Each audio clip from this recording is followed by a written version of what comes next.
네, 그 가족법 강의를 이제 시작하겠습니다. 저는 송영호 변호사입니다. 지금 제가 이 강의 전에 기록형 강의를 한 2주, 3주 정도 했는데요. 그때도 계속 첫 멘트가 날씨가 너무 덥다. 이런 멘트 날리면서 계속 좀 쉬어가면서 공부를 하시라 이렇게 말씀드렸는데 지금 3주째 이러니까 계속 쉬어가면서 공부하라고 이렇게 말을 못 하겠고요. 건강 조심하시면서 하여튼 공부하시기 바랍니다. 이제 가족법 강의를 이제 6회에 거쳐서 이제 진행을 할 거고요. 어, 다른 선생님들은 보통 한 4일 정도에 끝내는 것 같은데 저는 아무리 이게 머리를 짜더라도 이 가족법을 4일에 끝내기는 거의 저는 거의 불가능해 보여서 한 이틀 정도 더 잡고 그냥 조금 넉넉하게 진행을 하려고 합니다. 가족법이 이제 변시에서 갖고 있는 위치가 뭐 그렇게 크다고 볼 수는 없습니다. 재산법하고 이제 민소 집행에 비해서 문항수로 보면은 이제 선택형이 한 5문제 정도 나오는 것 같고 사례형 같은 경우에는 한 3년에 한 번 정도 나오는 것 같고요. 기록형에서도 가끔 나오긴 하지만 나오는 논점이 정해져 있어가지고 여러분 생각에는 이거는 그냥 간단히 그냥 스쳐 지나가는 과목처럼 이제 생각은 하는 것 같은데 또 막상 해보면 마음대로 좀 안 돼요. 어, 이 가족법 파트가 이제 친족법하고 그 다음에 이제 상속법 두 파트로 나눠져 있는데 두 파트가 보면 다루는 법리나 이런 것들이 상당히 이질적입니다. 상속법 같은 경우에는 재산법에 상당히 가까워서 상속 재산에 관해서 재산법을 공부하고 나면 크게 상속법 같은 경우에는 그렇게 어려운 느낌이 안 드는데 이 가족 친족법 파트는 암기해야 될 것도 많고 내용들이 서로 왔다 갔다 해서 겹치는 것들이 많아가지고 생각보다 그렇게 정리하기는 만만치가 않습니다. 자, 지금 강의 진행 자체는 친족법 3일, 그 다음에 상속법 3일 이렇게 진행을 할 거고요. 분량은 되게 한 300페이지 정도 되는데 친족법이 한 180페이지 정도 되고요. 가족법, 그 다음 상속법이 한 120페이지 정도 됩니다. 이제까지 시험에 나온 걸 보게 되면은 변호사 시험에서 사례형으로 나온 건 전부 상속법 파트에서 나왔고요. 친족법 파트에서는 거의 나온 적이 이제 없습니다. 그리고 이제 저기 상속법에서 사례로 나온 내용들을 보게 되면 3년에 한 번씩 문제들이 나오기 때문에 기출 문제가 그렇게 쌓여 있질 않아요. 그러다 보니까 기출 문제는 사실상 지금 변시에서 의미가 없습니다. 그게 반복해서 나올 가능성이 거의 없어가지고 새로 문제로 나올 가능성이 상당히 높아요. 특히 이제 상속법과 관련해서는 최근 몇 년 사이에 중요한 판례들이 꽤 나와가지고 사례로 낼 만한 문제들이 꽤 많습니다. 그래서 좀 신경을 쓸 필요가 있어요.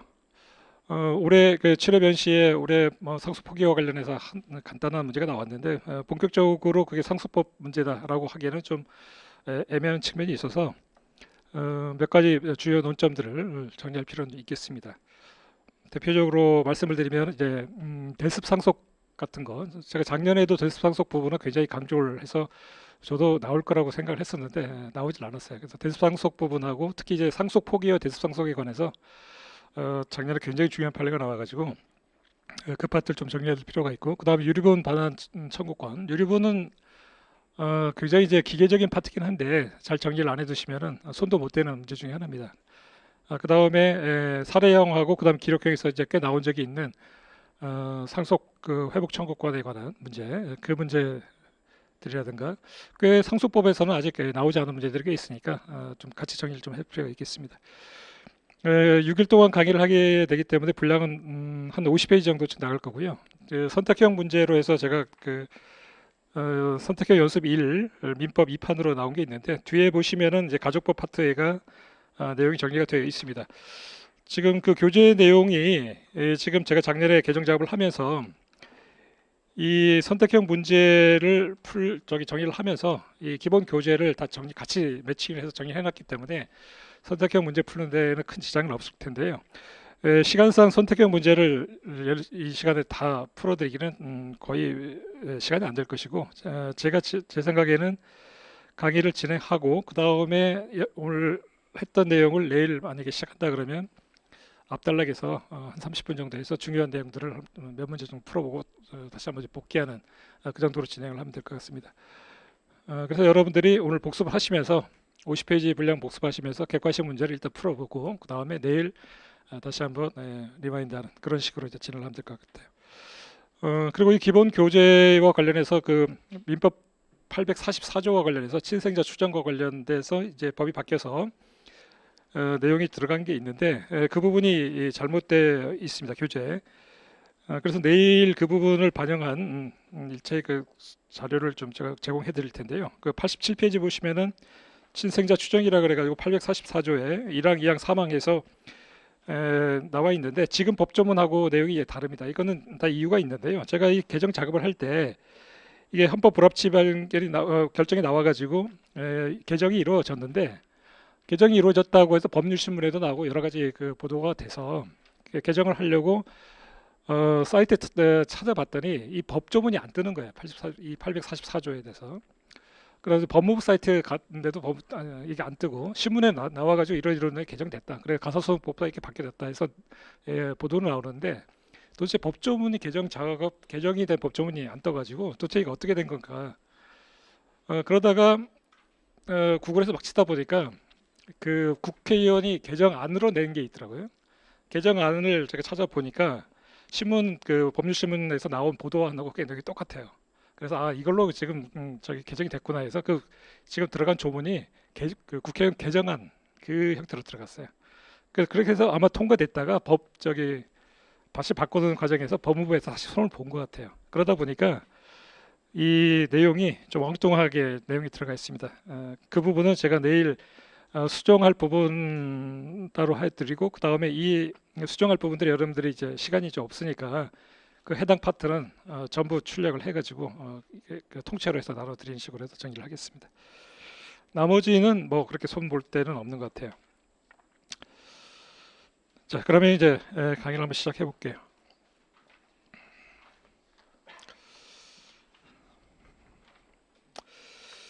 그리고 이 가족법이 여러분 진짜 만만하게 생각하면 안 되는 것이 이제 여러분 이제 변호사 하시면요 처음에 이 가족법 파트에서 먹고 사는 분들이 꽤 많아요. 특히 이혼 사건 같은 거, 상속 사건 같은 것들이 처음에 여러분 들어가지고 하기에 좋은 사건들입니다. 여러분 친구 주변에 보면 이혼한 친구들이 꽤 있어요 이제. 시간이 지날수록 나날이 늘어납니다. 그래서 평소에 친하게 잘 지내세요. 인간적으로 싸가지 없다는 소문이 나면 그 사건 안 옵니다. 그래서 평소에 좀 친하게 지내다 보면 물론 이혼을 하면 뭐 좋은지 안 좋은지 모르겠습니다. 그 개인사가 있기 때문에 저는 이혼 사건을 딱 이제까지 태어나서 한 번밖에 안 했어요. 그리고 그 다음부터는 아예 질색을 해서 저는 안 하는데 남의 가정사를 듣는 게 너무 힘들었어요. 그래서 이거는 진짜 나한테는 적성이 안 맞다. 그래서 저는 안 하지만 이쪽 밭에서 성공한 친구들 이야기 들어보면 굉장히 좋다. 특히 이제 재산 분할하고 이제 같이 따라오기 때문에 재산 분할을 다 하는 쪽, 그러니까 해서 받아올 쪽을 대리하면 한건만 해도 굉장히 괜찮다.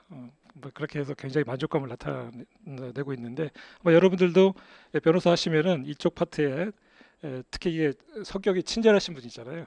붙임성 좋고 뭐라도 웃으면서 잘 들어주는 저같이 막 인상 쓰고 이렇게 앉으면 안 와요. 사람들이 안 오고 이게 잘 이야기 들어주고 이런 분들한테는 이혼 사건 같은 게 굉장히 많이 오는 것 같아요.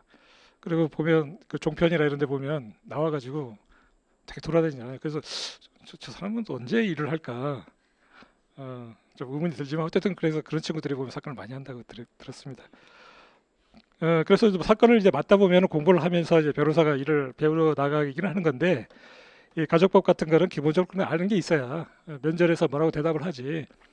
그 나중에 제가 한번 찾아보겠습니다. 그러면 이제 끝난 거예요. 거기서 찾아보기 뭘 찾아봐. 그 사람들 지금 다 서수동 다 돌아다니고 그 다음에 당신들한테 한 10번째 찾아오는 건데 찾아보겠습니다. 그런 순간 이제 안 오는 거죠. 그 자리에서 적어도 답의 한 70% 정도는 살짝 던져줘야 됩니다.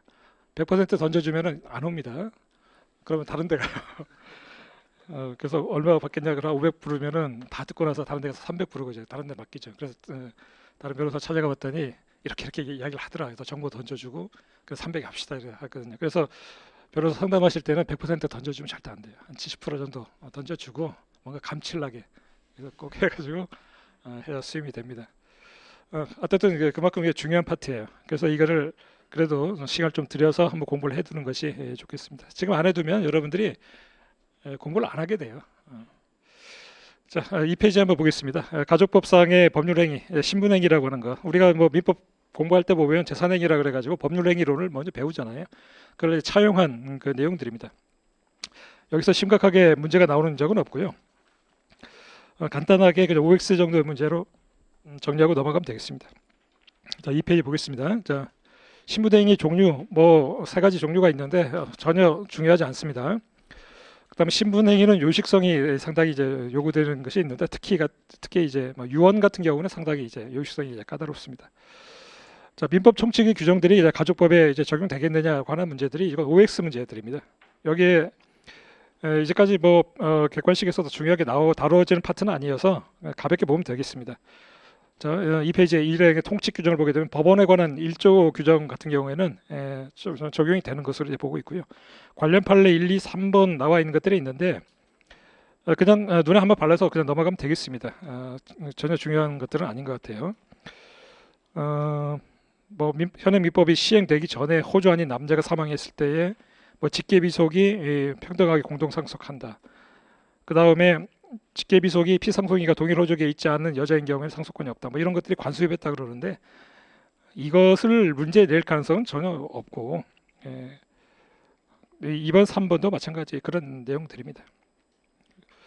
그 다음에 3페이지 신의칙 2조 1항 신식은 이제 적용이 됩니다. 그래서 관련 판례 1번 관련 판례 보시면 신식에 위배되는지가 좀 문제되는 것들이 있는데 이건 좀 한번 가볍게 눈에 발라둘 필요가 좀 있는 것 같아요. 한번 보면은 이제 어렵지 않습니다. 자, 아버지가 살아 있을 때는 인지 청구를 하지 않다가 돌아가시니까 이제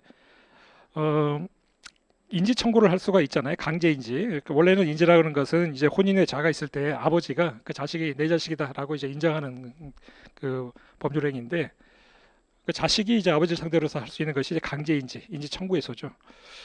아버지가 살아있을 때 안 하다가 죽어서 죽게 되면은 이제 2년 내로 이제 검사를 상대로 해서 이제 인지 청구를 할 수 있겠는데 괜찮다라고 하고 있고요.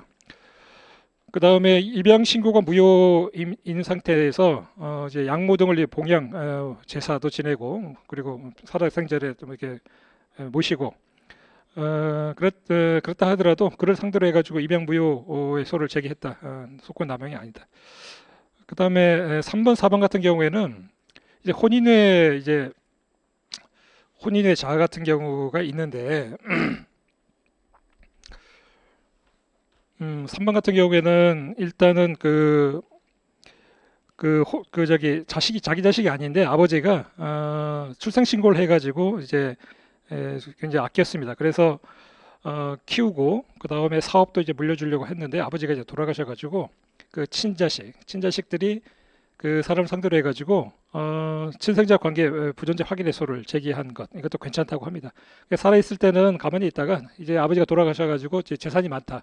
이제 뜯어먹을 게 많은 거죠. 그러니까 상속재산을 안 주기 위해 가지고 살아있을 때 가만히 있다가 돌아가시니까 비로소 이때 친생자 관계 부존재 확인의소 제기하는 거 괜찮다라고 얘기를 합니다.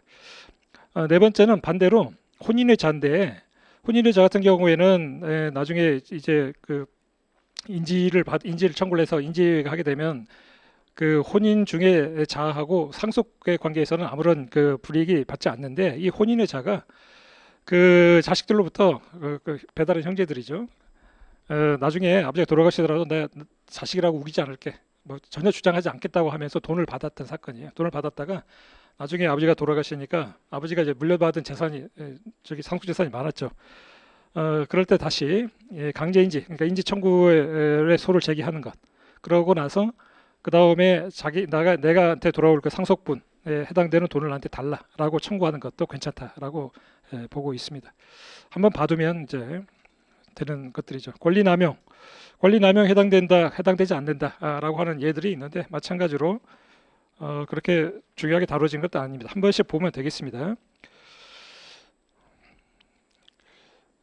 대표적으로 권리남용에 해당된다라고 했던 1번 판례가 이거 신문에도 좀 났던 판례인데요. 외국에 이민 가서 살고 있던 딸이 국내에 있는 자기 소유 집에 거주하고 있는 친정 아버지, 남동생을 상대로 해서 건물 명도 퇴거를 청구한 사건에서 너도 딸이 이제 부양 의무자라는 점을 들어가지고 인륜에 반하는 행위다, 권리남용에 해당된다라고 한 게 있습니다. 보니까 벌써 20년 전의 일이네요. 그때 신문에도 꽤 많이 나왔던 것들입니다. 뭐 나머지들은 뭐 일단은 넘어가도 크게 문제는 없겠습니다.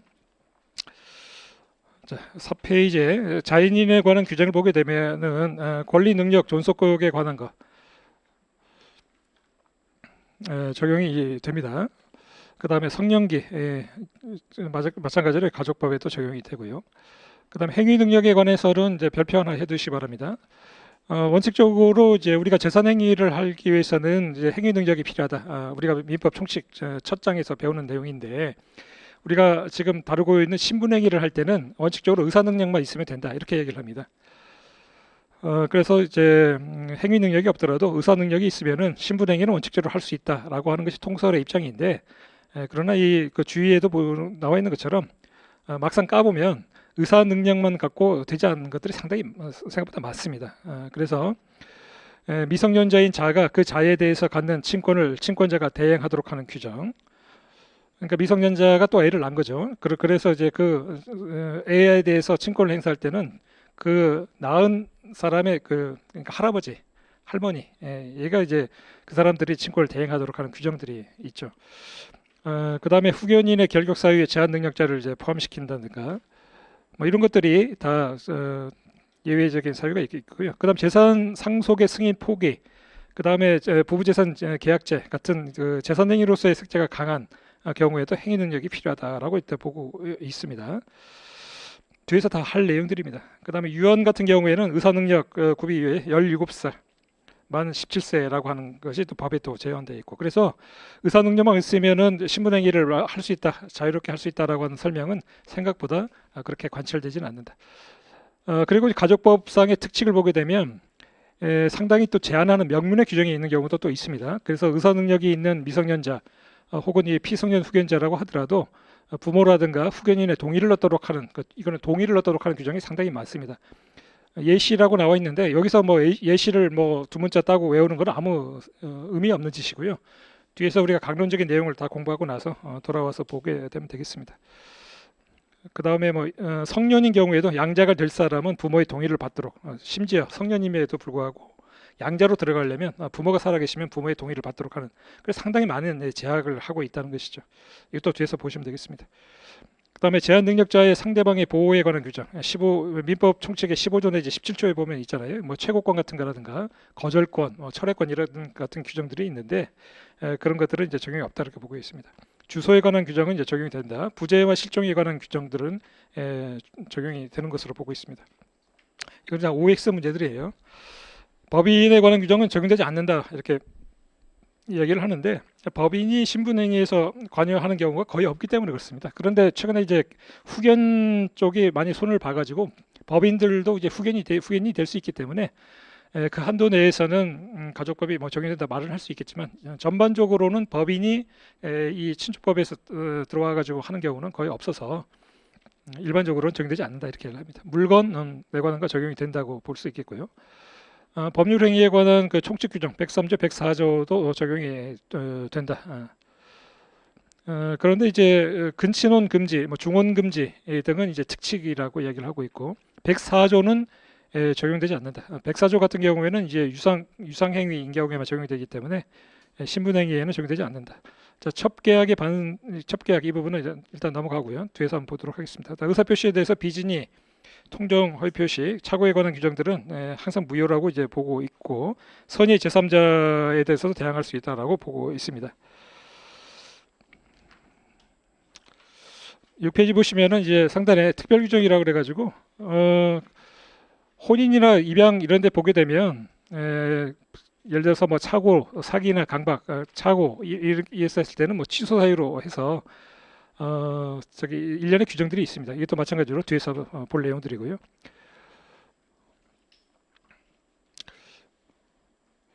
사기 강박에 관한 110조도 보시면은 특칙들이 많이 돼 있어가지고 이것도 강론에서 보고 다시 돌아오면 되는 내용들입니다.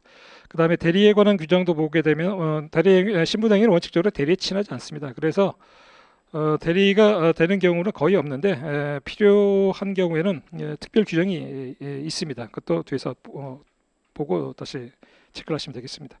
7페이지 무효에 관한 규정을 보게 되면 무효행위 전환에 관해서는 이거 시험 문제 많이 나오는 것입니다. 별표하시기 바랍니다. 뒤에서 다시 다룰 내용들인데 한번 모아서 살펴보면 남의 자식을 내 자식이다라고 출생신고를 하게 되면 입양 일정한 요건을 갖추면 입양으로서 전환을 허용한 경우가 이제 대표적인 예고고, 그 다음에 혼인 후의 자를 혼인 중에 출생자로 신고를 하게 되면 이거는 인지로서의 전환을 인정을 해주고 있습니다. 그 다음에 이제 상속인들이 다른 상속인 1인에게 단독 상속을 시킬 목적으로 상속 포기 기간을 도과하고 나서 이제 상속 포기 신고를 한 사안. 상속 포기 같은 경우에는 이제 상속 포기 기간 내에 이제 해야 되는데 그 기간을 지나서 하게 되면 원래의 의무로서의 상속 포기는 효력이 발생하지 않는데 상속 재산 분할로서의 그 전환을 인정해가지고 그 법률행위 자체는 이제 유효하게 보는 것들이죠. 이것도 뒤에서 다시 한번 보겠습니다. 자, 무효행위의 추인 부분이 중요한데요. 7페이지부터 이제 8페이지까지 내용들이 나와 있는데 쭉 읽어보시면은 이 부분은 이렇게 목차를 다시 한번 정리를 해두는 게 좋겠습니다. 자, 무효행위 추인.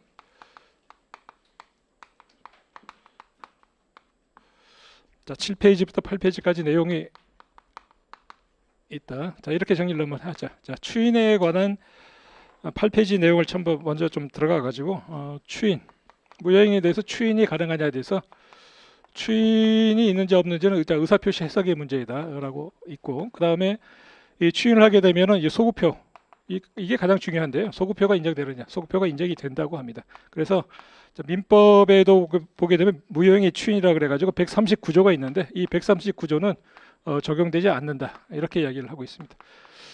민법의 139조의 무효행위 추인을 보게 되면 소구표가 없는 추인만 규정을 하고 있죠. 그런데 해설로서는 소구표가 있는 추인을 다 해석상으로 인정을 합니다.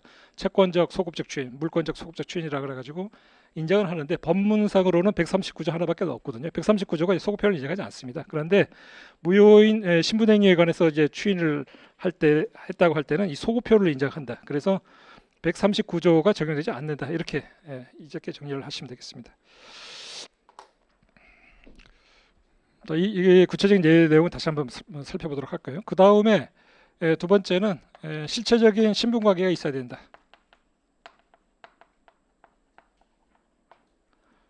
실체적인 신분관계가 있어야 된다. 무효행위, 무효인 신분행위의 추인과 관련해서 이 두 가지 큰 테마로는 추인은 허용된다.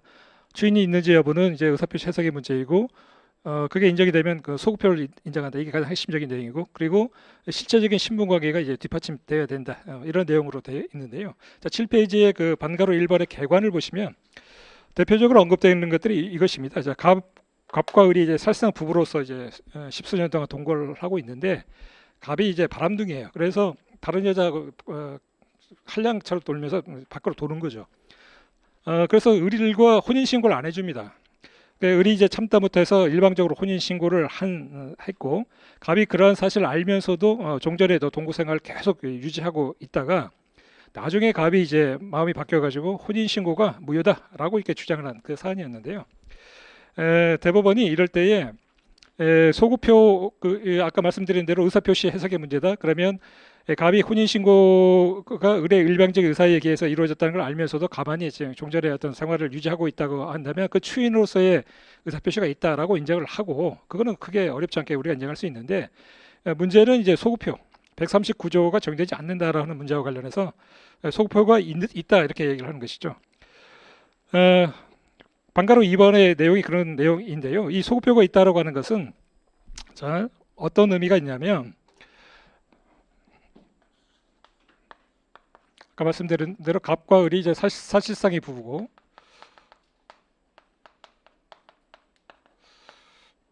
동거를 하고 있고, 그다음 을이 이제 단독으로 혼인 신고를 하고,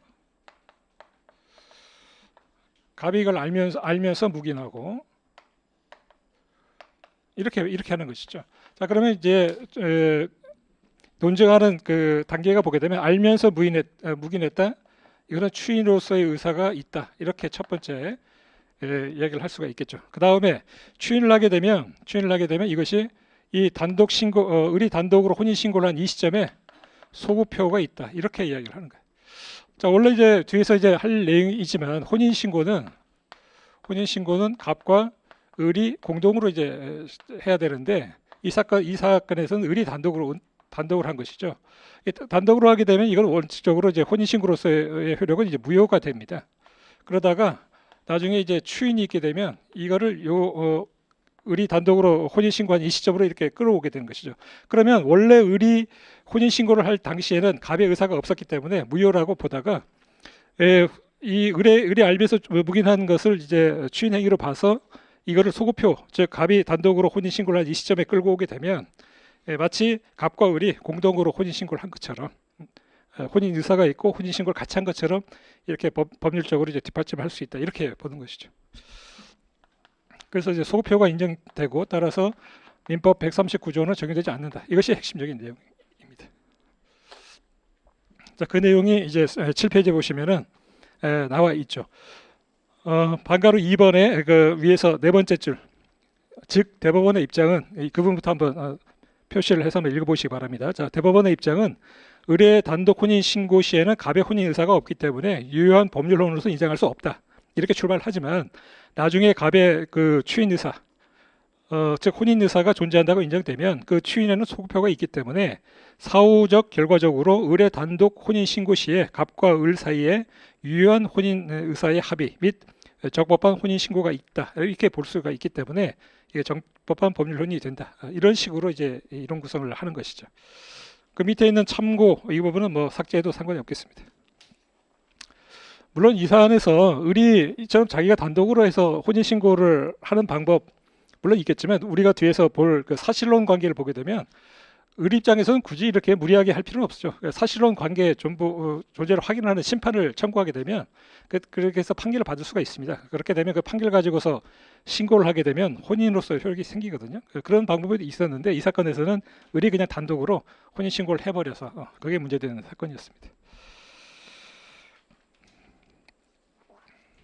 자, 8페이지에 그 나의 반가로 2번 내용이 그 실질적인 신분관계가 있어야 된다라고 하는 내용과 관련해서 대법원 판결 요지를 한번 보면 아까 말씀드린 대로 그 신분행위에 관해 가지고 민법 139조 본문이 적용되지 않고 소급표가 인정된다라고 다시 한번 여기서 이제 얘기를 하면서 이처럼 소급표를 인정해 가지고 뭔가 이제 신분관계를 보호하려고 하는 취지가 실질적인 그 신분관계 보호해야 될 실질적인 신분관계가 형성되어 있었기 때문에 이렇게 법적으로 이제 서포트한다는 그런 것이죠. 그래서 실질적인 신분관계가 형성되어 있지 않는다고 한다면 무효행위 어떤 그 무효인 의사표시에 관한 그 신분행위에 관해서 추인의 의사표시가 있다라고 해서 무효행위의 효력을 인정하는 이런 거는 있을 수 없겠다. 그런 내용들이 이제 나와 있습니다.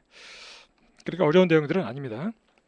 그 다음에 조건하고 그 다음에 기한에 관한 규정들은 적용되지 않는다라고 얘기를 합니다. 그냥 OX 문제.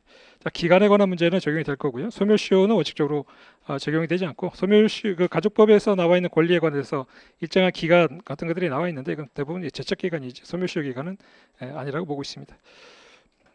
그런데 예를 들어서 뭐 유류분 반환 청구권 같은 경우는 다 소멸시효로 보고 있어요. 그런 것들은.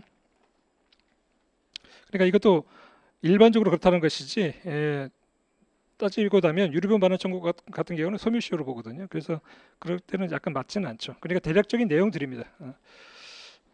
가볍게 이제 보고 넘어가면 되겠습니다.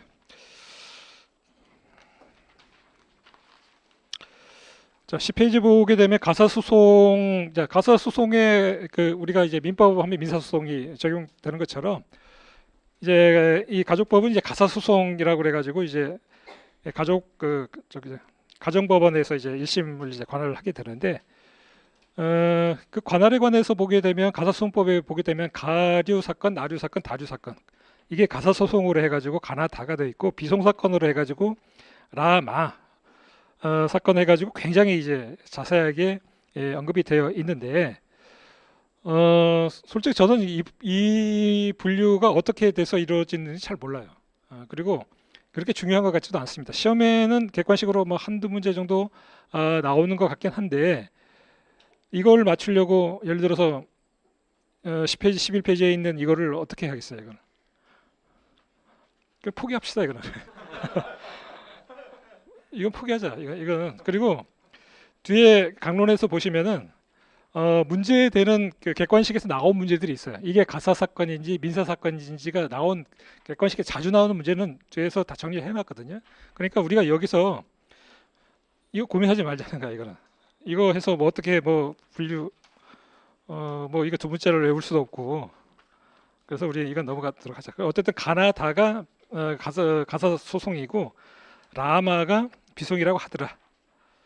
이 정도만 하고 넘어가도록 하겠습니다. 그 비송 사건의 이제 대표적인 것들이 재산분할 같은 것들은 이제 비송 사건이에요. 이혼 청구를 하게 되면 이제 재산분할을 같이 끼어야 되는데 재산분할은 비송 사건이라고 얘기를 합니다.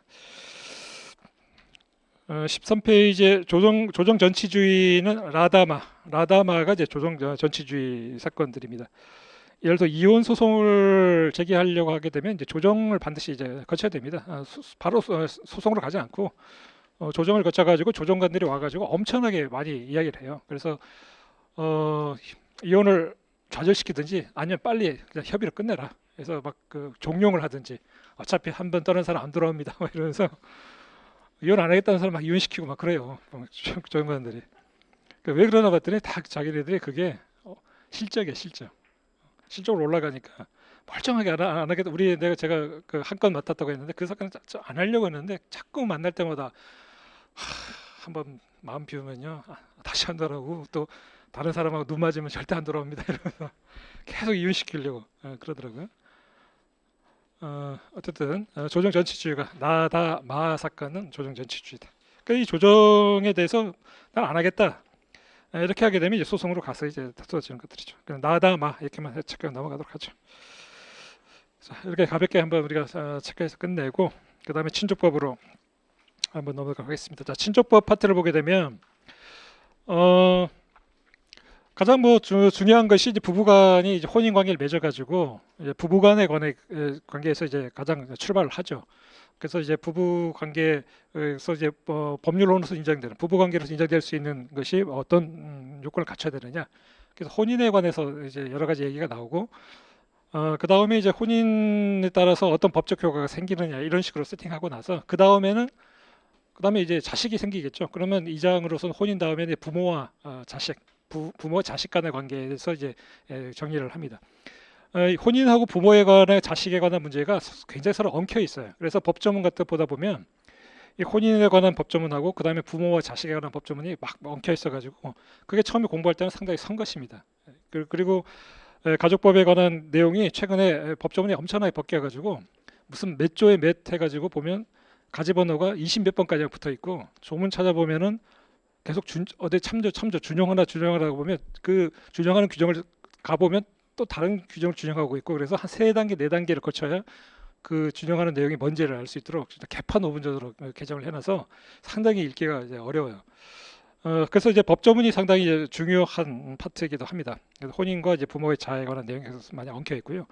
그 다음에 이제 자식이 태어나고 나니까 그 다음에는 이제 친권 행사하는 것에 관한 문제하고 그 다음에 후견에 관한 제도가 이제 굉장히 이제 많이 이제 개정이 돼서 후견은 뭐 꼭 미성년자뿐만 아니라 피성년 후견인 우리가 그 민법 총칙 시간에 처음에 행위 능력 편에 딱 펼쳐 보면 제한 능력자에서 배우는 내용들이 여기서 다시 한번 이제 반복이 되죠. 그래서 이제 친권과 후견에 관한 파트는 민법에서 배우고 있는 제한 능력자 제도와 연관을 시켜가지고 같이 정리를 해두면 종합 정리가 가능합니다. 여기까지가 좀 복잡하고 그 다음에 보게 되면 뭐 친족 관계가 어떻게 되느냐, 그 다음에 부양 관계가 어떻게 되느냐가 뒤에 따라오는데 그거는 그냥 아주 가볍게 이렇게 정리를 하시면 되겠습니다. 그래서 이제 가장 시간이 많이 걸리는 게 이제 혼인하고 부모와 자식 간의 관계에 관한 것들이에요.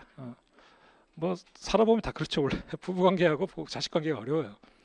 그러니까 이 파트가 이제 어려운 것 같습니다. 16페이지에 혼인 파트를 한번 보겠습니다. 법조문이 일단 가장 중요하고 판례들이 상당히 꽤 중요하다. 자, 혼인의 전 단계에서 약혼에 관해서 이제 규정을 하고 있는데 일남 일녀가 장차 혼인하기로 하는 신분 계약이다 이렇게 하고 있고요. 실질적인 성립 요건을 보게 되면 실적 요건하고 형식적 요건은 약혼은 이제 필요 없습니다. 이제 혼인 같은 경우에는 이제 신고를 해야 된다. 이렇게 되어 있는데 약혼 같은 경우에는 이제 형식적 요건은 필요 없고 실적 요건을 보게 되면 우리가 뭐 상식적으로 다 그 추론이 가능한 것들입니다. 당사자 간에 약혼 의사가 있어야 되겠죠. 그건 당연한 것들입니다. 어, 그 밑에 있는 예시 이런 것들 뭐 크게 볼 필요 없습니다.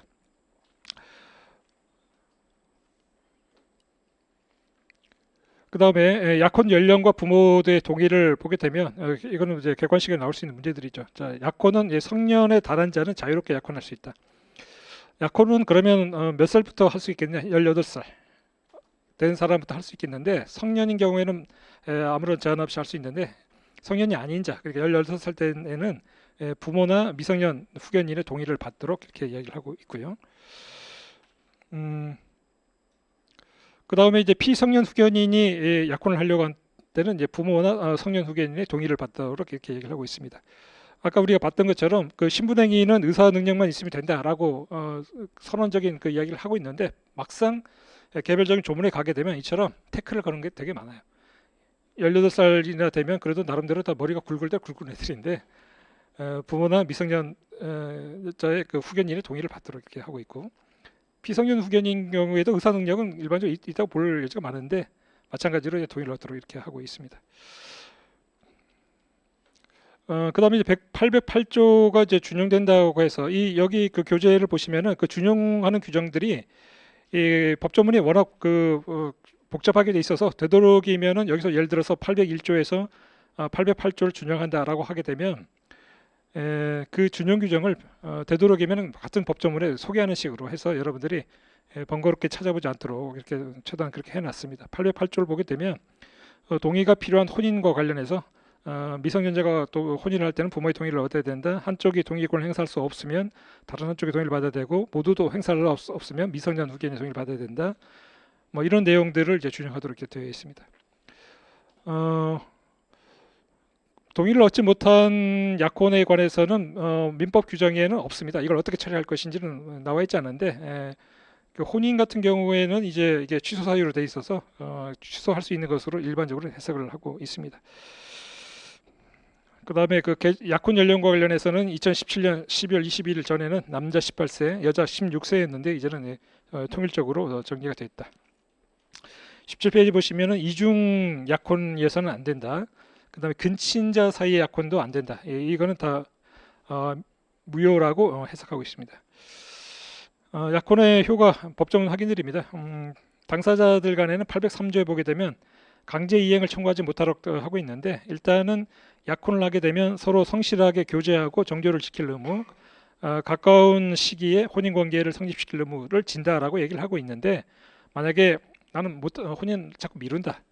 강제 이행을 청구를 하지 못한다고 하고 있고요. 뒤에 보시면 이제 손해배상 청구를 할 수 있도록 하는 경우가 있는데 손해배상 정도만 가능하다. 제3자에 대한 관계에서는 그 불법행위를 책임을 질 수 있다. 아주 오래된 판례입니다. 감남이 을려와 약혼을 했는데 병남이 이 사실을 알면서 을려와 사통을 해서 자식까지 낳게 됐다라고 할 때는 감남은 병남에 대해서 약혼상의 권리를 침해받았다. 불법행위를 이유로 한 손해배상을 청구할 수 있다. 이런 판례가 61년도 판례. 뭐 지금 어떨까요? 지금 대법원 유지되겠죠? 이 정도면. 자, 친족관계. 약혼만으로는 친족관계가 성립하지 않습니다. 자, 친족관계가 뭔지는 뒤에서 바로 좀 살펴볼 내용이고요. 그래서 약혼 중에 애가 태어났다. 이건 혼인외자가 됩니다. 약혼의 해제.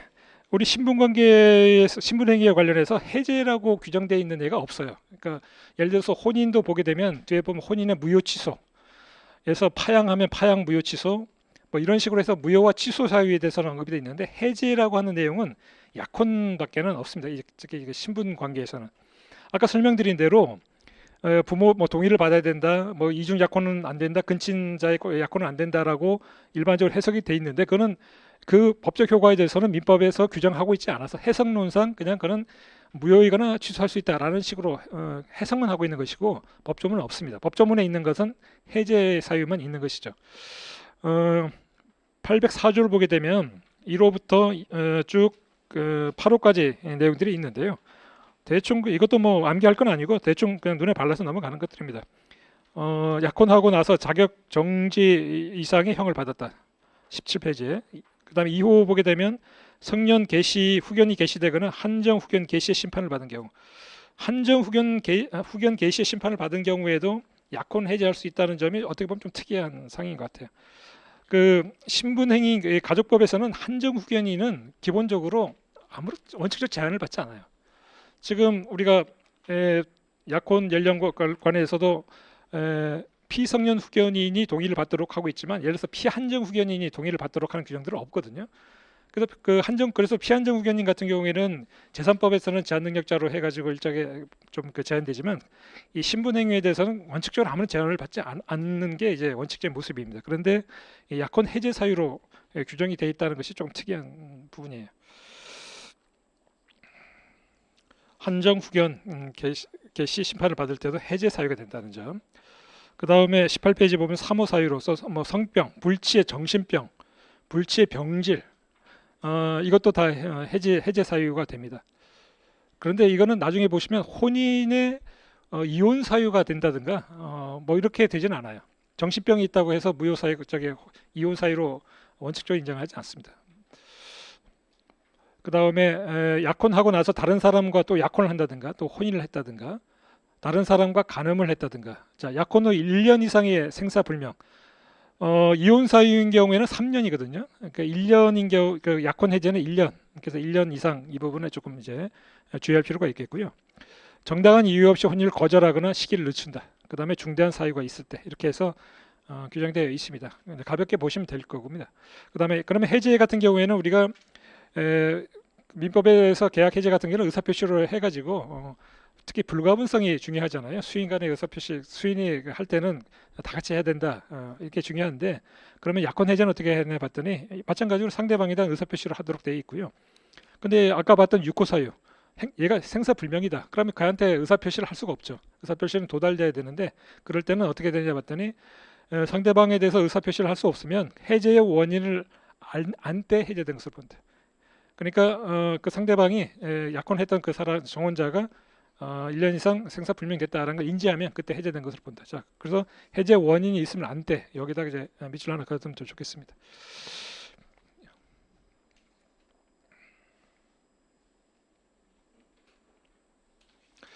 약혼 효력의 상실 보게 되면 뭐 당연히 처음부터 약혼이 없던 것으로 될 거고요. 자, 손해배상에 관해서는 806조.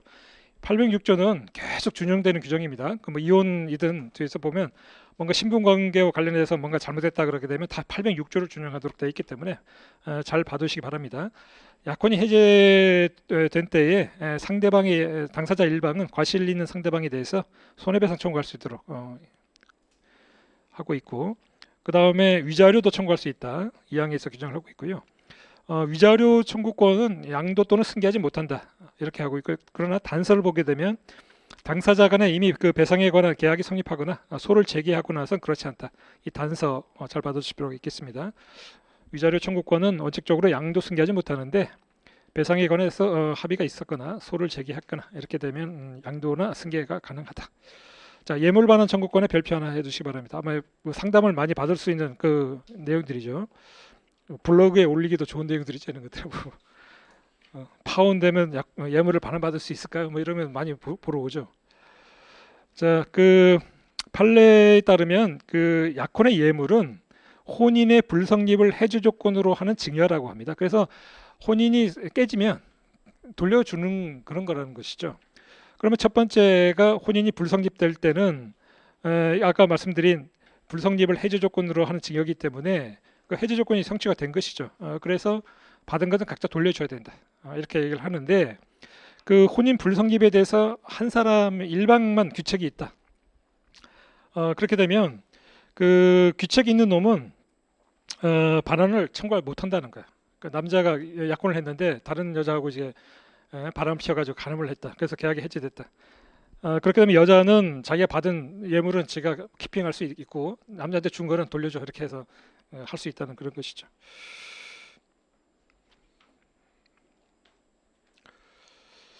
자, 18, 19페이지. 그런데 혼인이 일단 성립했다가 깨질 수도 있습니다. 그러면 흔히 우리 드라마 보게 되면 야, 내가 해준 거 다 돌려줘, 뭐 이러면서 막 싸잖아요. 그게 가능하겠느냐? 원칙적으로 가능하지 않다는 거야. 이거는 해제 조건이 더 이상 성립치 못한다는 거죠. 혼인 불성립을 해제 조건으로 증여인데 이제 혼인을 해버렸기 때문에 해제 조건 성취가 가능하지 않는다. 따라서 예물 돌려달라고 할 수 없습니다. 그거는 이제 혼인을 하는 순간 각자 자기가 소유권을 취득하는 것이 돼서 돌려줄 수는 없는데, 다만 19페이지에 밑에서 세 번째 줄, 다만 예물의 수령자 측이 혼인 당초부터 성실한 혼인을 계속할 의사가 없고 이로 인해서 혼인의 파국을 초래했다고 인정되는 특별한 사정이 있다 라고 할 때는 불성립에 준해 가지고 예물 반환을 청구할 수 있다, 이렇게 보고 있습니다. 그러니까 이 단서 96-5506 판례 하나만 봐두시면 되겠습니다. 자, 여기까지는 아주 가볍게 넘어갈 수 있는 내용들입니다. 자, 20페이지에 법률론을 보도록 하겠습니다. 자, 여기서부터는 조금씩 이제 어려워져요.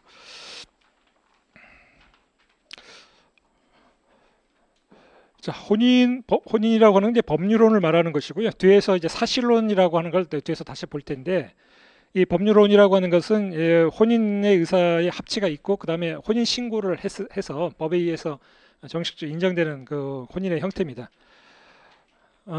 이 경우에 그리고 이게 혼인 신고만 빠지게 되면 이제 사실론이라 그래가지고 이제 그걸 어떻게 처리할 것이냐, 상당히 이제 많이 문제가 되는 것이죠. 20페이지에 법률론이 성립되기 위해서는 실질적 요건과 그 다음에 형식적 요건 두 가지가 상당히 중요합니다. 실질적 요건에서 많은 내용들이 이제 나와 있는데요.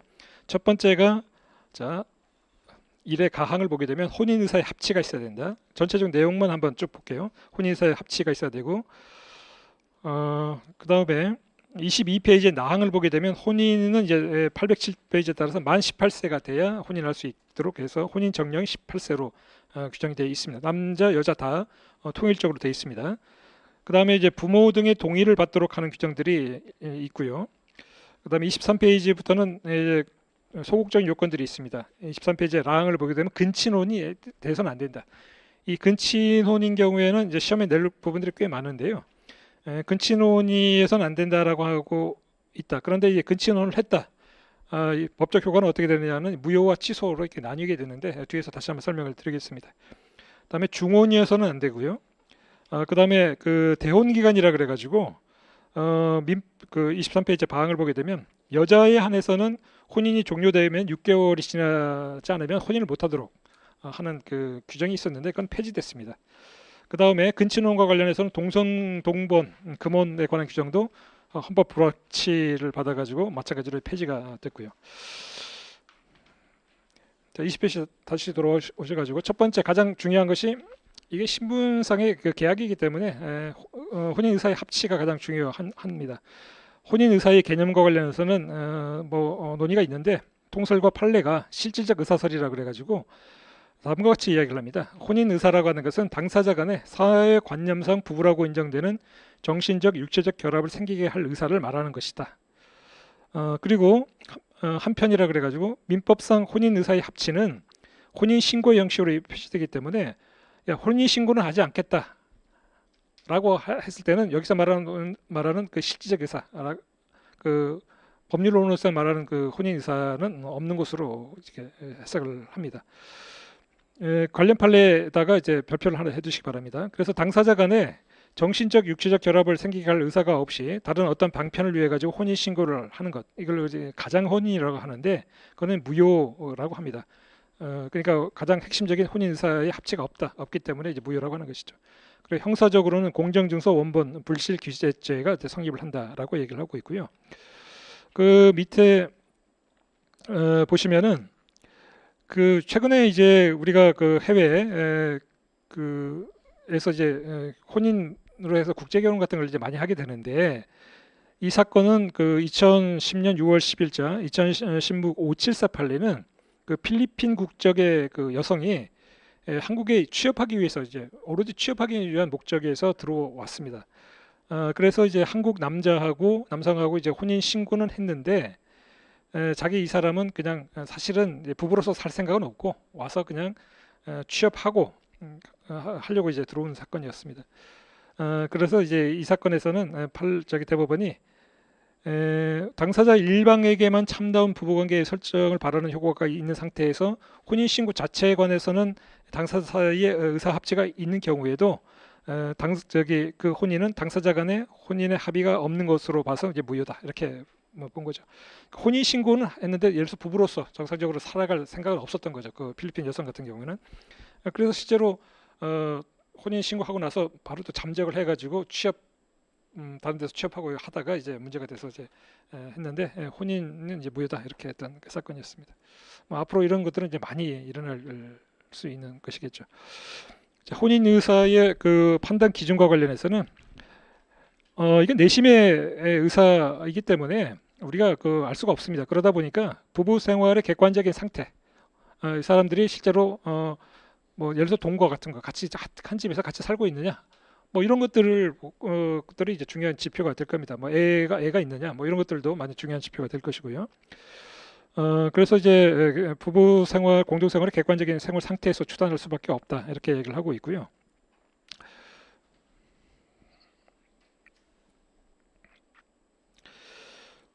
자, 그 다음에 그 밑에 있는 그 관련 판례 보시면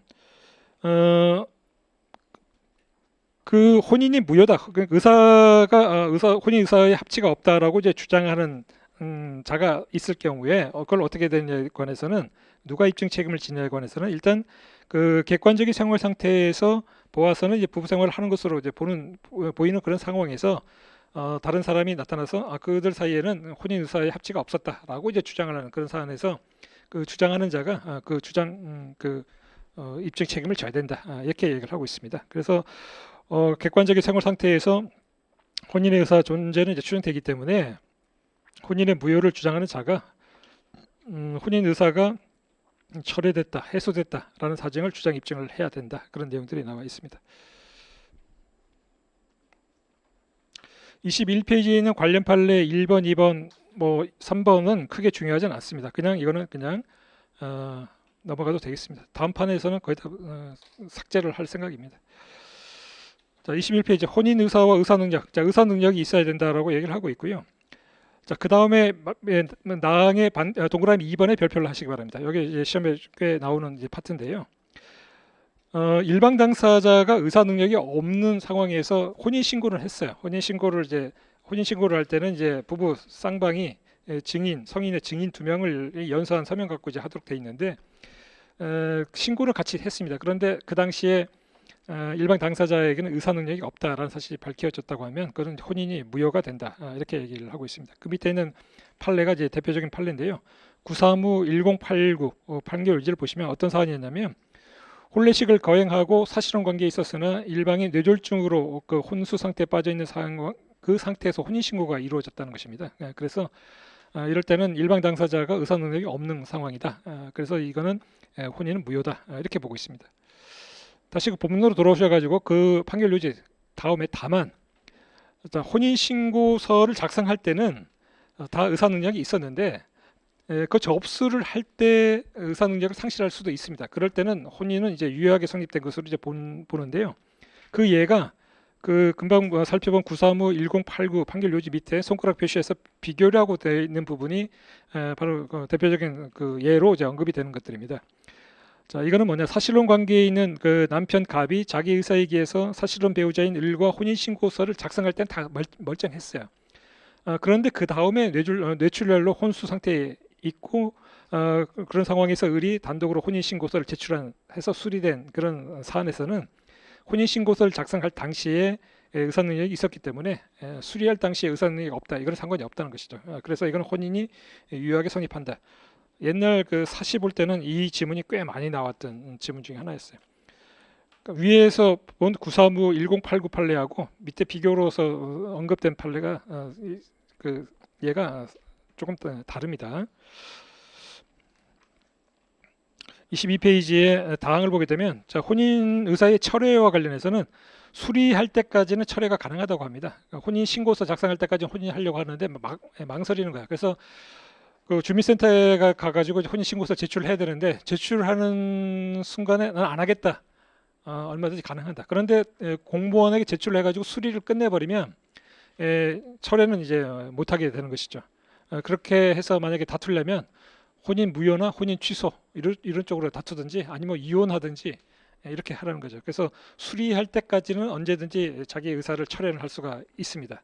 어, 그래서 혼인의 의사 철회는 담당 공무원이 혼인 신고서를 수리할 때까지는 철회가 가능하다. 이 정도만 보시면 되겠습니다. 그 밑에 있는 주의 이거는 그냥 삭제하시기 바랍니다. 자, 혼인 의사의 특징 그냥 넘어가도 되겠고요. 자, 혼인 정령 18세라고 말씀을 드렸고, 자, 여기 보시면은 이제 그 혼인에 관해서 이처럼 여러 가지 요건들이 나와 있는데 지금 이런 요건들이 흠결됐을 때에 관해서는 그 뒤에 보시면은 25페이지에 사망으로 로마자 3번으로 해서 혼인의 무효 취소 이 파트하고 서로 연결이 되어 있어요. 그래서 실질 요건에서 이런 요건이 필요한데 여기에 대해서 흠결이 됐을 때는 무효나 취소 사유로 이렇게 빠진다. 그건 뒤에서 같이 연결해서 보시면 되겠습니다. 일단 혼인 정령과 관련해서 18세. 자, 부모의 동의를 받아야 된다. 미성년자는 부모의 동의. 만약에 부모가 동의를 할 수 없으면 미성년 후견인의 동의. 피성년 후견인 경우는 부모나 성년 후견인의 동의를 받아야 된다. 자, 22페이지 하단에 922조의 2.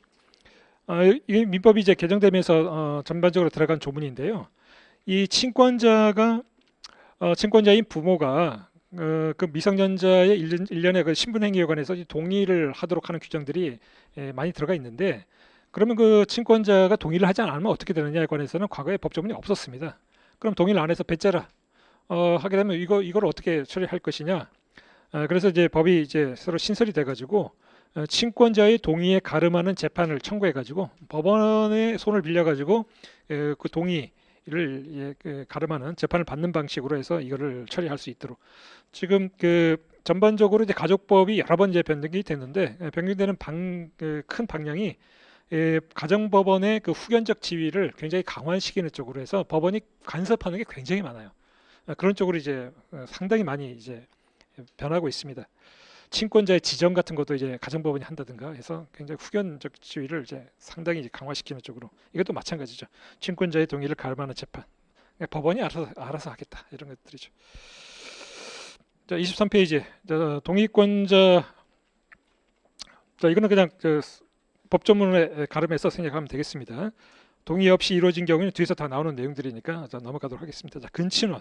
자, 근친혼은 조심해야 돼요. 자, 여기까지만 하고 좀 쉬겠습니다.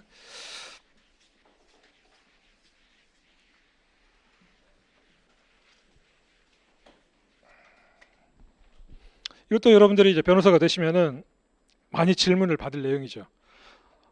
네이버에 쳐보면은 처제하고 형부가 결혼이 가능하나요? 막 이런 거 물어보잖아요. 겹사돈이 가능하나요? 막 이런. 자, 그러면 여러분들은 네이버를 찾아보세요. 또 이렇게 할 수는 없고. 자, 그 근친혼. 자, 근친혼에 관해서는 지금 여기 나와 있는 것처럼 809조에서 혼인을 금지하도록 되어 있습니다. 자, 그러면 우리가 근친혼이라는 걸 상식적으로 한번 생각을 해보면 어떤 거겠어요? 지금 어떤 사람이 결혼을 하려고 하는데 이 사람이 법적으로 결혼을 못하도록 막는 거니까 일종의 신분 관계상 가까운 사람이겠죠. 가까운 사람끼리는 혼인하면 안 돼. 뭐 이런 내용일 테니까 결국은 일정한 친족 간에는 결혼을 금지하겠다 해서 근친혼은 결국 친족 개념하고 상당히 맞닿아 있다는 걸 알 수가 있어요. 그러면 여기서 살짝 넘어가 가지고 친족에 관해서 한번 보도록 하죠. 친족에 관해서는 이 교재에서는 뒤에서 정리를 해놨습니다.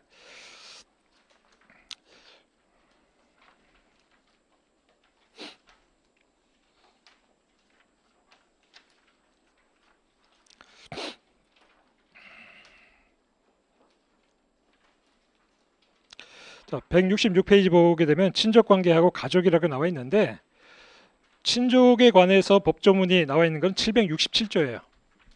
근친혼 하게 되면 결국은 이제 친족 개념과 관련이 있을 것이고 친족 개념에 관해서는 법에서 767조. 자, 친족은 배우자, 그 다음에 혈족, 그 다음에 인척.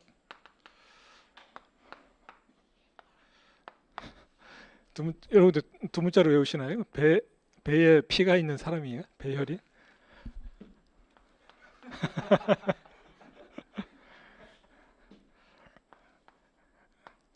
배열인입니다. 배열인.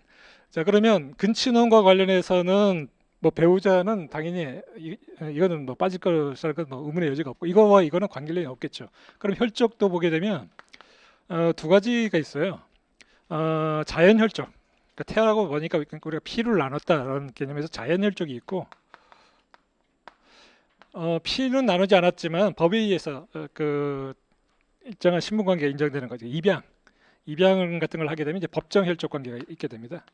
그러니까 피를 나누지 않았지만은 입양의 요건을 갖추게 되면 이제 부모 자식 간의 관계가 생기잖아요. 그다음에 인척에 관해서 이제 봤더니 인척은 어떻게 어느 규정에 나와 있냐면 167페이지에 보시면 769조에서 다시 한번 인척은 다시 한번 또 별도로 법조문이 다시 한번 나와요. 769조에서. 그러니까 인척이라고 하는 것은 결혼을 해서 생기는 친족 관계거든요. 그럼 인척은 뭐냐고 봤더니 세 가지가 나옵니다. 혈족의 배우자, 배우자의 혈족, 배우자의 혈족의 배우자.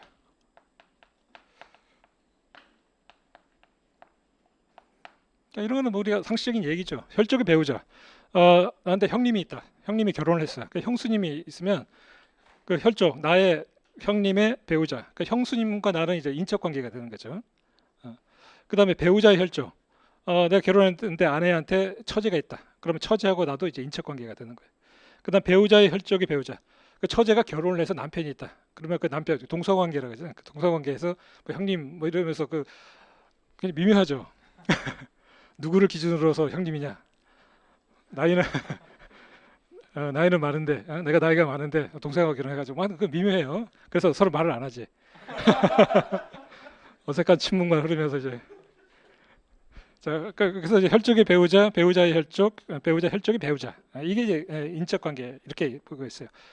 자 그러면 근친혼에 관해서 한번 살짝 다시 한번 앞으로 돌아가 보게 되면 이 친족 관계에 일정한 관계 있는 자 중에서 결혼을 하지 말라고 이야기를 하는 것인데 이 근친혼에 관한 809페이지에 보시면 1항, 2항, 3항이 있는데 자 1항, 2항, 3항을 보게 되면 1항이 혈족에 관해서 규정을 하고 있다는 걸 알 수가 있고요. 피를 나눈 사람들끼리는 자, 혈족은 당연히 친족에게 들어가게 되는데 이 중에서도 이 1항은 이 자연혈족에 있는 관계, 피를 나눈 사람 중에서 일정한 그 범위에 들어오는 애들끼리는 결혼을 못하도록 이렇게 했어요. 자연혈족과 관련 게 1항이고요. 2항을 보게 되면은 인척에 관해서 일정한 범위에 들어가 있는 인척 간에는 또 결혼을 못하도록 이렇게 나와 있어요. 그 다음에 이 3항을 보게 되면 이 법정 혈족 관계에 있는 사람과 관련해서 근친혼, 즉 입양을 통해 가지고 법정 혈족 관계에 있는 애들. 자, 1항은 자연혈족, 3항은 법정 혈족과 관련돼서 일정의 범위에 들어온 사람들끼리는 결혼을 못하도록 이렇게 이런 형식으로 규정이 되어 있어요. 이거는 자연스러운 거겠죠. 가까운 사람끼리 결혼하지 말라고 하니까 그럼 가까운 사람이 누구냐? 그 친족에서 규정을 할 것이고 친족은 배우자와 혈족과 인척. 그럼 배우자는 당연히 근친혼 관계는 아무 관계가 없는 자일 거고 혈족은 자연혈족과 친족, 법정 혈족이 있을 거고 인척은 이제 혈족의 배우자, 배우자의 혈족, 배우자의 혈족의 배우자. 그러면 이런 사람들에서 모든 사람들에게 다 결혼을 못하도록 말 거냐에 대해서 그렇지는 않고 1년의 범위를 정해줬는데 자연혈족과 관련해서 8촌. 자, 인척과 관련해서는 664. 자, 664가 보면 23페이지에 809조 1항이 8촌 이내의 혈족, 가로 친양자 입양 전의 혈족을 포함한다. 이 가로가 들어가는 것은 뒤에서 이제 친양자 편에서 말씀드리겠지만 친양자가 되면 종전의 그러니까 그 생물적인 부모 관계를 다 끊어버려요. 그래서 오로지 법적인 그 법정 혈족 관계로 해서 다 몰아버리고 보통의 입양이 있다 그러게 되면 자연 혈족 관계의 신분 관계를 유지하면서 법정 혈족 관계에서 이중으로 이제 그러니까 예를 들어서 입양을 들어가게 되는데 자기 친생 부모가 사망했다. 그러면 그쪽으로 가서도 상속 먹고 그다음에 양부모가 돌아가면 또 양부모 쪽 상속해서 이중으로 얘가 이제 먹게 되는데 친양자로 들어가게 되면 친생 부모 쪽을 다 끊어버려요. 그래서 이제 양부모 사이에서 마치 친생자처럼 취급을 하는 것이 이제 친양자입니다. 그래서 이제 종전의 신분 관계를 없애버리는데 이 근친혼의 문제가 될 때는 이별 친양자로 들어갔다 하더라도 종전에 그 친생관계에 있던 그쪽 혈적 관계에서 혼인을 못하도록 하는 것은 유지를 시켜준 것이죠. 그래서 한번 보겠습니다. 자, 869조 2항이 이제 인척과에 관한 것들인데 664로 되어 있습니다. 6촌 이내의 혈족의 배우자. 그 다음에 배우자의 6촌 이내의 혈족, 배우자의 4촌 이내의 혈족의 배우자. 이게 인척에 관한 거죠. 얘네들끼리는 결혼을 못하는 거예요. 자, 그러니까 이 664다 보니까 예를 들어서 우리가 많이 보는 거 형부하고 처제. 자, A라는 사람이 남편이고 B라는 사람이 처라고 하죠. 자, C가 처제가 있다고 하게 되면 A하고 C 관계를 보게 되면 배우자의 혈적 관계가 되죠. 배우자 혈적 관계고 얘네들끼리 이촌 관계가 되잖아요. 그러니까 금혼 관계가 되죠. 그래서 형부와 처제 간의 결혼은 일단은 금혼이에요. 혼인을 할 수가 없어. 그러면 이걸 위반해가지고 혼인을 하게 되면 어떻게 되느냐? 근친혼과 관련해서는 무조건 이걸 다 무효화시키는 게 아니라 이 중에서도 굉장히 가까운 정말 이게 안 된다 하는 쪽으로 무효가 돼 있고요. 그걸 벗어나면 취소 사유로 되어 있습니다. 그런데 이 형부하고 처제 간에는 무효 사유는 아니고 취소 사유로 되어 있어요. 뒤에 보시면 취소 사유가 되어 있기 때문에 취소 사유와 관련해서는 혼인 중에 포태 애를 베게 되면 취소 사유가 이제 없어지게 됩니다. 자, 그걸 보시면은 뒤에 25페이지에 보시면은 혼인이 무효 사유로서 815조 1호, 2호, 3호, 4호가 있는데 2호, 3호, 4호 사유가 바로 근친혼 중에서 아주 가까운 사람들. 우리가 이제 809조의 1항, 2항, 3항 중에서 아주 가까운 사람에 대해서는 무효로 해서 한 것이 2호, 3호, 4호 사유고요. 그렇게까지는 할 필요 없다. 그래서 넘어가게 되면 27페이지 보시면은 혼인의 취소 사유에서 나항을 보게 되면 세 번째 칸에 근친혼 중에서 혼인의 무효의 사유에 해당되지 경우를 제외하게 되면 취소 사유로 들어가게 있는데 처제하고 형부 사이는 이 취소 사유에 해당됩니다. 그러다 보니까 취소 청구권이 소멸될 수가 있는데요. 혼인 중에 애를 베면 임신을 하게 되면 이거는 이제 취소 사유가 없어지게 돼요. 자, 그렇게 정리를 하시면 됩니다. 자, 그다음에 입양과 관련해서는 입양과 관련해서 어떤 식으로 이게 3호 규정이 어떤 식으로 이제 규정이 되어 있냐면 자, 이렇게 보세요. 자, A라는 사람이 있고 A가 B에게 입양이 됩니다. 그러면 B라는 사람이 양친이 되고 그 다음에 얘가 이제 양자가 되겠죠. A가. 그러면 A가 B에게 입양이 되게 되면 그 법정 대리권은 이 양부모가 갖게 돼요. 보통의 입양 같은 경우에는 A를 낳아준 친생 부모도 있는데 그 부모도 신분관계 유지시켜주고 그 다음에 법정 혈족 관계를 B와 A 사이에 인정해 주는데 친권 행사는 양부모가 행사하도록 해서 이쪽 몰아주죠. 그러면 A가 B 집안에 이렇게 입양이 됐을 때 얘가 혼인을 못하는 수 있는 사람은 어떤 식으로 규정을 했냐면 양부모를 중심으로 해서 일정한 관계에 있는 사람하고는 결혼을 못하도록 이렇게 막아놨어요. 그래서 그 양부모도 보게 되면 혈족이 있을 것이고 그 다음에 이 사람도 마찬가지로 인척이 있을 수가 있겠죠. 그래서 혈족인 경우에는 6촌 이내의 혈족 간의 관계가 있거나 그 다음에 인척 관계에는 4촌, 6사 이 사람들 관계에서는 A가 얘네들하고는 혼인을 못하도록 이런 식으로 규정이 돼 있어요. 양부모와 혈족과 인척 관계에 있는 중에서 혈족은 6촌, 인척은 4촌 간에 있는 사람과는 이 양자가 혼인을 못하도록 이런 식으로 세팅을 해놓은 거죠. 이게 바로 3호 사유예요. 3호 사유. 자, 그러다 보니까 자, 그리고 그 내용이 이제 23페이지에 나와 있죠. 자, 3항을 한번 읽어볼게요. 809페이지 3항. 6촌 이내의 양부모계의 혈족이었던 자와 4촌 이내의 양부모계의 인척이었던 자. 걔하고는 양자가 결혼을 못하는 양자 들어가게 되면. 자, 이런 식으로 세팅을 해놨고요. 자, 아까 우리가 봤던 친족 편에서 다시 한번 들어가 보도록 하죠. 이 겹사돈 문제. 겹사돈이 됩니까? 됩니다. 결론적으로 아무 문제가 없어요. 아까 처제하고 형부는 금지된 사랑인데 그 취소권이 이제 없어질 수 있는 경우가 있지만 겹사돈 문제는 아무 문제가 없습니다. 167페이지에 769조 아까 인척 관계에 관해서 혈족의 배우자, 배우자의 혈족, 배우자의 혈족의 배우자. 그 밑에 보게 되면 혈족의 배우자의 혈족. 얘는 인척 관계가 아니에요. 혈족의 배우자의 혈족.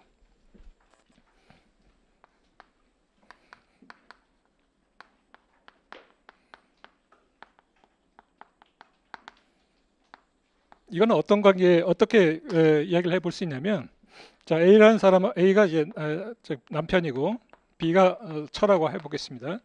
자, 이 남편에게는 갑이라고 하는 남자 형제가 있고 처 B에게는 을이라고 하는 여자 형제가 있다고 이렇게 해보죠. 이제 갑이 을하고 눈이 맞은 거야. 갑이. 그러니까 A하고 을이 눈 맞으면 형부 처제 관계이기 때문에 아까 그런 얘기를 할 수 있겠는데 A의 남자 형제인 갑하고 B의 여자 형제인 을이 서로 눈이 맞게 되면, 자 이게 보게 되면 이 갑 입장에서 보게 되면 을은 어떤 관계이냐면 혈족의 배우자의 혈족이 되는 거예요. 갑 입장에서 보게 되면 자 혈족의 배우자의 혈족이 되죠. 인척에 들어가질 않아요. 아까 갑 입장에서 을 입장이 되면 배우자의 혈족이기 때문에 인척에 들어가서 근친혼에 이게 위배되는 그 관계가 있는데, 갑 입장에서 보게 되면 혈족의 배우자의 혈족이기 때문에 인척 관계가 되지 않아서 아무 상관이 없어요. 그래서 겹사도는 괜찮습니다. 사돈끼리 눈이 맞아가지고 결혼하는 거 아무 상관이 없어요. 그 갑남하고 을녀가 결혼하는 건 아무 문제가 없다. 자, 이런 문제가 있죠. 그래서 167페이지 보는 것처럼 혈족의 배우자의 혈족은 인척 관계가 아니다. 그 밑에 그래서 그 내용의 그 마지막 줄 보시면 처제와 형부 사이에는 인척 관계가 돼가지고 배우자의 혈족이 돼서 이제 금혼 관계가 되는데, 처제와 형부의 형제자매 사이에서는 이제 인척이 아니다. 이렇게 얘기를 할 수가 있는 것이죠.